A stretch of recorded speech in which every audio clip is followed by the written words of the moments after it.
Assalamualaikum warahmatullahi wabarakatuh. Jumpa kembali dengan saya di channel Arlin Yuanita, channel yang ngajakin kamu jalan-jalan. Oke, aku masih berada di kota Madinah dan salah satu kegiatan aku adalah mengunjungi suatu masjid namanya Masjid Abu Bakar Siddiq.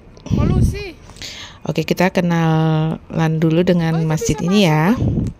Di balik kemasyhuran Masjid Nabawi, kota Madinah sebenarnya memiliki banyak masjid dengan sejarah yang tidak kalah berharga dengan Masjid Nabawi.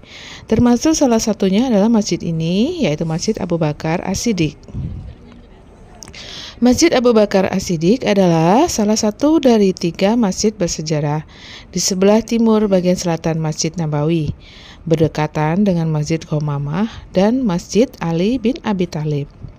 Terletak hanya sekitar 40 meter dari Masjid Ghamamah. Ada 2 versi sejarah yang mengisahkan latar belakang pembangunan Masjid Abu Bakar As-Siddiq ini. Versi pertama menyampaikan bahwa di lokasi di mana masjid ini berdiri, Khalifah pertama Abu Bakar As-Siddiq bersama para Muslim awal dan di bawah Imam Rasulullah SAW pernah melaksanakan sholat hari raya di tempat ini. Adapun versi kedua menjelaskan bahwa di tempat di mana masjid ini berdiri dahulu kala merupakan rumah Khalifah Abu Bakar As-Siddiq radhiyallahu anhu. Oleh karena itu, pembangunan masjid dilakukan di lokasi tersebut dengan mempertimbangkan sejarah pentingnya tempat ini bagi Rasulullah SAW dan Abu Bakar As-Siddiq. Masjid ini terletak sekitar 335 meter dari Masjid Nabawi.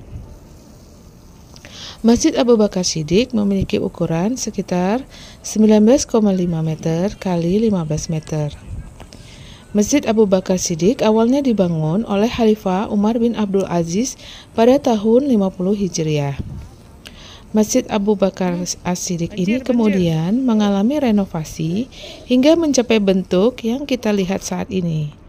Renovasi ini dilakukan pada masa Sultan Mahmud Khan Al-Utsmani atau Sultan Mahmud II sekitar tahun 1240 sampai 1250 Hijriah. Selanjutnya, Masjid Abu Bakar As-Siddiq ini mengalami renovasi tambahan yang dilakukan oleh Raja Fahd pada tahun 1411 Hijriah. Namun, desain masjidnya tetap dipertahankan tanpa mengalami perubahan. Arsitektur bangunan masjid. Masjid Abu Bakar As-Siddiq didesain dengan bentuk denah segi 4 dengan panjang rusuk sekitar 8 meter. Masjid ini dibangun menggunakan bahan baku batu basal. Pembangunan Masjid Abu Bakar As-Siddiq ini dilakukan dengan sederhana karena pada masa itu belum tersedia teknologi yang canggih.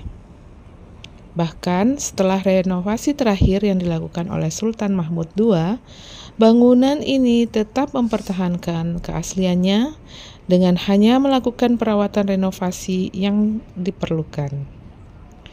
Di bagian luar, struktur dibangun dengan cermat menggunakan tembok hitam yang terbuat dari batu basal yang tidak beraturan. Selanjutnya, didirikan sebuah kubah besar berwarna putih dan sebuah menara yang terhubung secara harmonis dengan bangunan utama, menggunakan bahan baku yang serupa. Puncak menara ini dihiasi dengan ujung lancip yang terbuat dari tembaga. Di sebelah kanan dan kiri jalan masuk terdapat 2 jendela kaca berbentuk persegi panjang. Jalan masuk langsung membawa jamaah ke ruang sholat utama. Meskipun ruang sholat utama ini relatif kecil, namun tetap difungsikan dan digunakan dengan sepenuh hati, meskipun sudah ada banyak masjid megah lainnya. Kubah di atas ruang sholat utama mencapai ketinggian 12 meter. Di bagian bawah kubah terdapat sekitar 8 ventilasi kecil sebagai jalur masuk udara dan cahaya. Mihrab Masjid Abu Bakar As-Siddiq dibangun di tengah-tengah dengan ketinggian sekitar 2 meter dan luas cekungannya sekitar 80 cm persegi. Menara yang digunakan untuk mengumandangkan azan ditempatkan pada sudut timur laut dengan pondasi berbentuk persegi 4. Di tengah-tengah menara tersebut terdapat sebuah tiang silindris yang membentang hingga mencapai muka mas penyangga balkoni.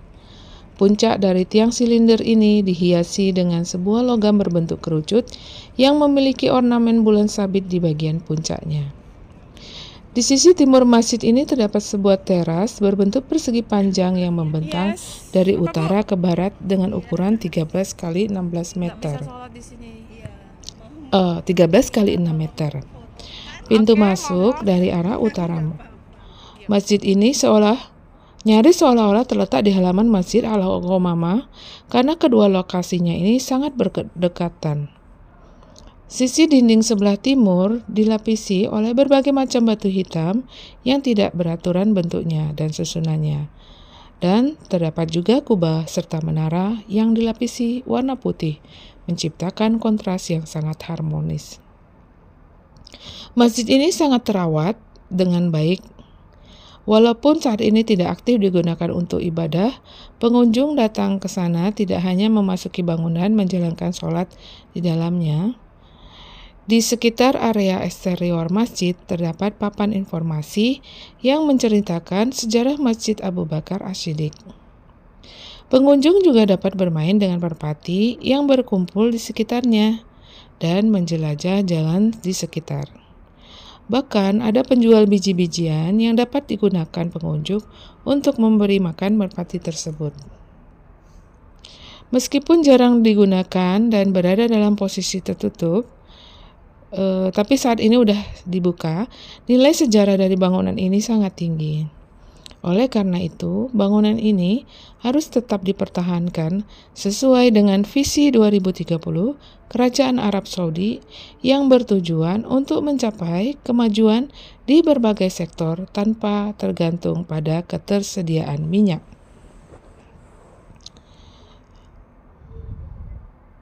Mengunjungi masjid dan tempat bersejarah lainnya saat berwisata memungkinkan kita untuk mengenal kisah perjuangan dan pengorbanan para sahabat terbaik Rasulullah Shallallahu Alaihi Wasallam yang juga menjadi khalifah setelah wafatnya Rasulullah.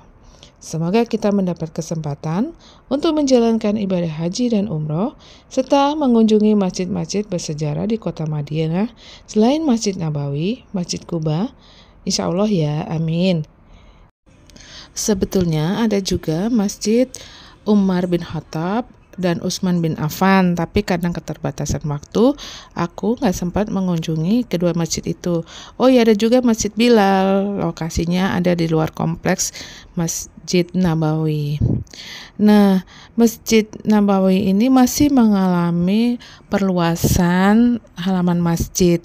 Semoga tiga masjid ini, yaitu Masjid Ghamamah, Masjid Abu Bakar Siddiq, dan Masjid Ali bin Abi Thalib ini tidak mengalami penggusuran atau penghancuran karena perluasan masjid ya. Perluasan masjidnya ke bagian lain aja. Jadi histori yang ada di ketiga masjid ini tetap akan abadi sehingga bisa dipelajari oleh generasi berikutnya. Itulah sedikit cerita tentang sejarah Masjid Abu Bakar As-Siddiq di kota Madinah. Aku doakan teman-teman semoga diberi panjang umur, semoga diberi kelapangan rezeki, semoga diberi kesehatan untuk diundang menjadi tamu Allah dalam ibadah umroh maupun ibadah haji. Amin, amin ya rabbal alamin. Terima kasih yang udah subscribe dan juga sudah menonton. Semoga mendapat manfaat dari penjelasan yang aku sampaikan yang kurangkum dari beberapa tulisan. Aku tutup ya. Wabillahi taufiq wal hidayah. Wassalamualaikum warahmatullahi wabarakatuh. Thanks for watching.